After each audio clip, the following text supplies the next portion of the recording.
Hello, and welcome to Real, the Unedited Life of a Christian Woman. I'm Haley, your host, and today we are going to be talking about how I paid off $6,000 on a credit card bill in 1 month.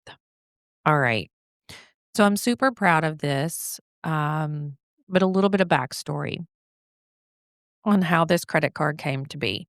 I'm one of those people who absolutely cannot be trusted with a credit card. I have proven this to myself time and time and time again over my life, and I don't know why I can't get it through my mind not to have a credit card. But how this particular credit card came to be was we were planning a trip to Disney, and I was a little bit short on the amount of money we needed for lodging. It wasn't a lot, and then I saw that Disney had a credit card where you could get a discount for the lodging if you used the credit card, and I thought, well, why don't we do that, and I'll just pay it off the next month, and no big deal, like, it's actually gonna be a net gain, right? No interest, pay it off, gives me what I need. I should know better.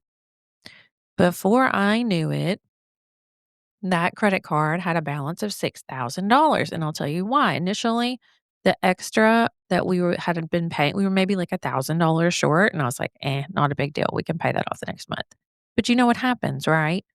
You get to Disney, you decide, oh, Disney gives you, or you find out that Disney gives you a 10% discount on credit card purchases throughout the park. So you're like, well, I'm going to buy this anyway. So I'm going to put it on the credit card and then I'm going to pay, we'll pay the difference next month. And I was going to buy it anyway. So why not? But inevitably, at least for me, if I'm using a credit card, I'm going to spend more. I just will. So not only that, but we were taking a girls' trip the next month. And one of the things that I feel like it's necessary to use a credit card on is travel. I have tried to use a debit card with travel. I do not like it. It put holds on your checking account. It ties up money. It is just not a great safe bet for me to use a debit card for travel. So I always feel like a credit card is safer. And so when we were going on this girls' trip, I booked the trip with the credit card. And you always have the best of intentions of paying it off the next month, but things happen and you don't. And before you know it, it's gotten out of control. That is me. Okay. So that's how this credit card came about. Honestly, the credit card itself, I'd say I only carried a balance on it for about 3 or 4 months. But I was like, Haley, enough is enough. Like, let's get this credit card paid off. So my rule for myself is to pay off and stay off credit cards. That's what we're doing now. I cannot be trusted with one. As we discussed, my only one exception with extreme caution is travel. And we talked about the reason behind this. I just feel like it's safer as far as like guarantees from the credit card company and getting your money back. You're not tying up your own money. But how did I do this? Honestly, I think in order to get to a point to pay off debt, unless you just like restructure your entire budget and, you know, decrease your standard of living a lot, you just got to get sick and tired of being sick and tired. You got to get so tired of the debt that you get mad and you decide, you know what? I'm paying this off. Like, I'm going to work my tail off until I get this paid off. So, earlier this month, I was able to pay off the entire balance from 1 month of work. Now, how you ask, did I do this? I did this through side hustling. And when I say side hustling can be a lot of things. It's just that extra job that provides extra income that you can use that's not tied into your monthly budget above and beyond to pay off that extra debt. So I have a full-time nurse practitioner job. So that money goes directly into our monthly budget for expenses and things that we need. But I have a second job that I can do on the side that allows me to make extra money. It's basically doing extra visits for extra money on the side. Okay. And I will say, like, I'm a nurse practitioner. So my shovel, as Dave Ramsey says, may be bigger than your shovel. But typically that also means that my debts are bigger than your debts. Not always, but a lot of the times, the more you make, the more you spend.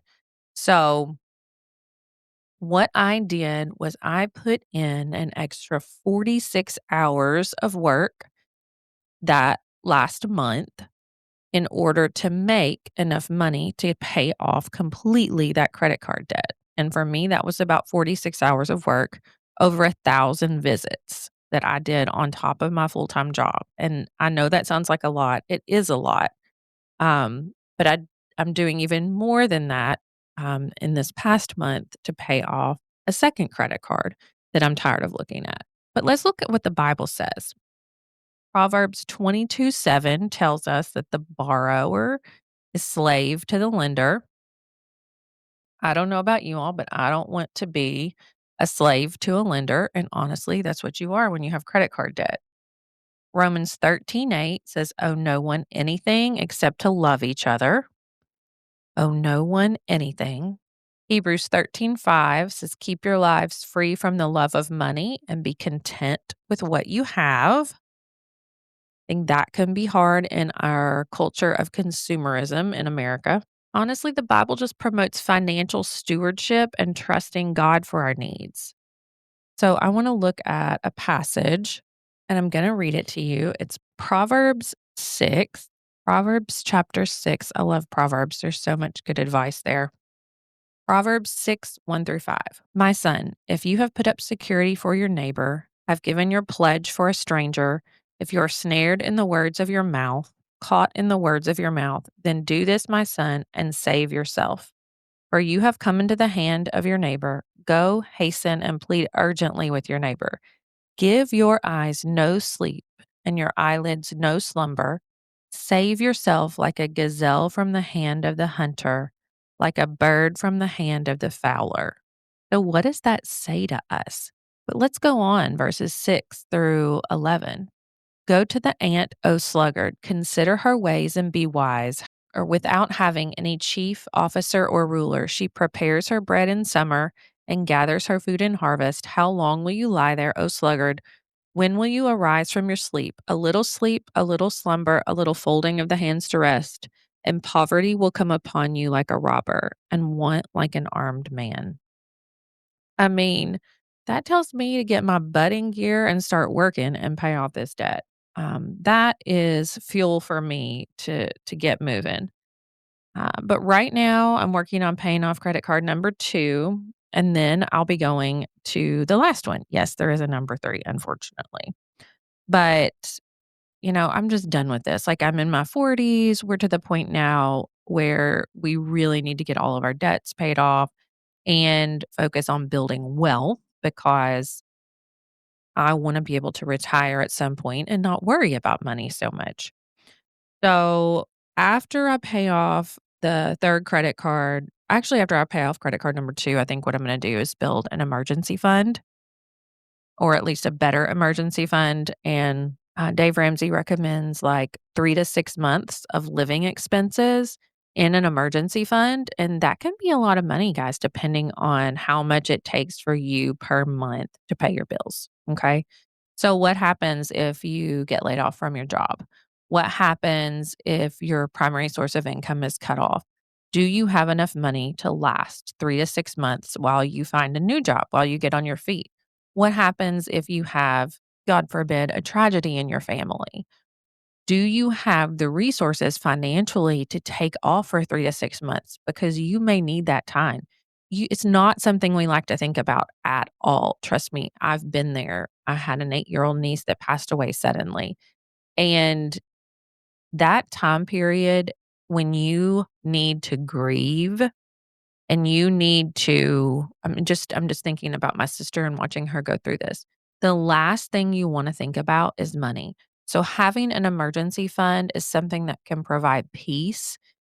It is not fun to save for that. Like you feel like it's going into nowhere. Like it's like I'm putting this money, it's not doing me any good. It's sitting in this account. But honestly, it is. It is doing you good. It is like a safe place for you to have peace should an emergency come up or should you need it. So that's what I'm going to focus on after I pay off this second debt. I'm going to pause just a little bit and work on an emergency fund, at least part of one, and then pay off a couple consumer debts and then resume paying off the credit card debt because I feel like we need that for peace of mind. So, my advice to you is if you are looking at debt and you are frustrated and you're struggling and you're like, I'm tired of this, I'm tired of living in this. Like, it's expensive to live right now, you guys. It's so expensive. Inflation is at an all time high. Grocery prices are absolutely ridiculous. Eating out is absolutely ridiculous. We do too much of it.